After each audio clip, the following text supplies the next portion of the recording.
तो भिवंडी शहर के अंदर भिवंडी इंग्लिश हाई स्कूल का पोर्शन एक गिर गया और 300 बच्चे जो है आज ऐसे कगार पे खड़े कि उनके पास कल से स्कूल नहीं होगा। अध्यक्ष महोदय, आपके माध्यम से मैं सरकार को कहना चाहूंगा कि सम्मान्य पंतप्रधान जी, प्राइम मिनिस्टर मोदी साहब पसमानदा मुसलमान की बात कर रहे हैं। सम्मान्य मुंडीवार जी, पसमानदा मुसलमान का मतलब होता है कि वो जो पिछड़ा रह गया। मैं एक शेर के माध्यम से आज भिवंडी के हालात बताना चाहूंगा। सबसे दिलचस्प यही गम है मेरी बस्ती का।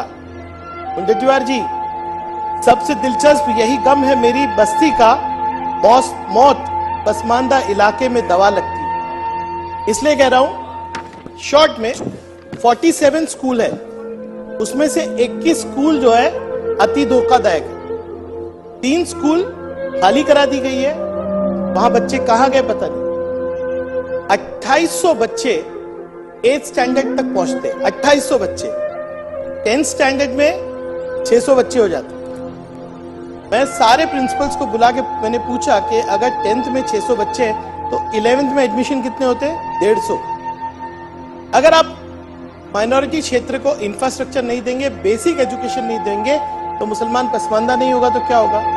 और आज इत्तेफाक से ड्यूटी का भी विषय है और शालेय शिक्षण का भी। मैं केसरकर साहब से 1 साल से बात कर रहा हूं कि वो भिवंडी आएंगे।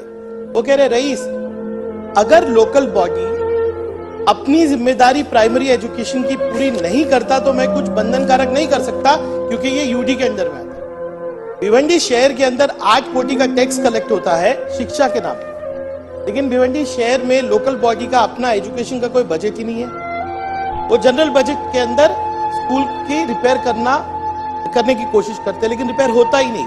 47 स्कूल डिलाइपिलेटेड हो गए, एक एक करके स्कूल बंद हो रहे।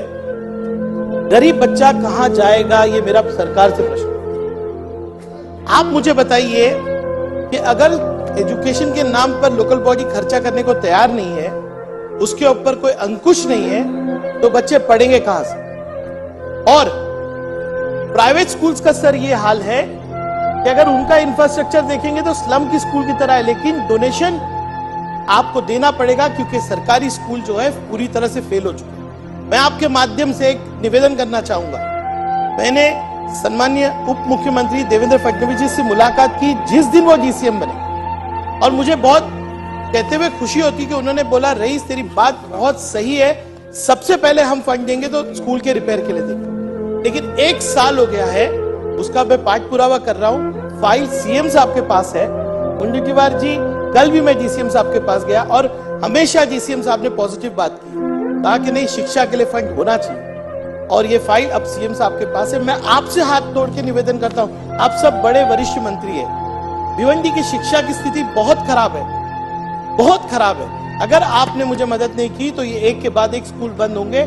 और अगर आप कहते हैं कि मुसलमान पसमानदा है, हालात खराब है, ये नहीं बदलेगी अगर शिक्षा में इन्वेस्टमेंट नहीं होगा।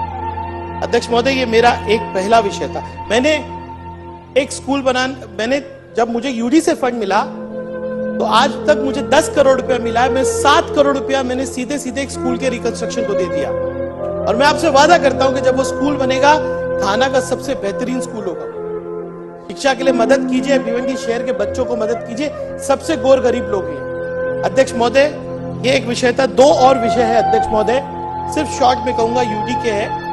2020 में मैं 19 में आमदार बना, 20 में हमने एक विषय लिया था, स्वर्गीय मीनाताई ठाकरे ऑडिटोरियम, जो एक ही ऑडिटोरियम है भिवंडी शहर के। जैसे ही मैंने सम्मान्य मीनाताई जी का नाम लिया, आदित्य जी खड़े हुए और उन्होंने फौरन कहा कि मैं यूडी मिनिस्टर के माध्यम से 10 करोड़ रुपया दे रहा हूं। आज तक उसका काम भी नहीं शुरू हुआ। अध्यक्ष महोदय, अब तो कम से कम जिस विचारों की सरकार आई है, उस सरकार ने ध्यान देके इस ऑडिटोरियम के लिए फंड देना। और एक और मुद्दा है, सम्मानीय बंसोड़ जी यहीं पे ही है कहीं, मंत्री महोदय वहां बैठे हैं, बहुत उम्मीद है आपसे।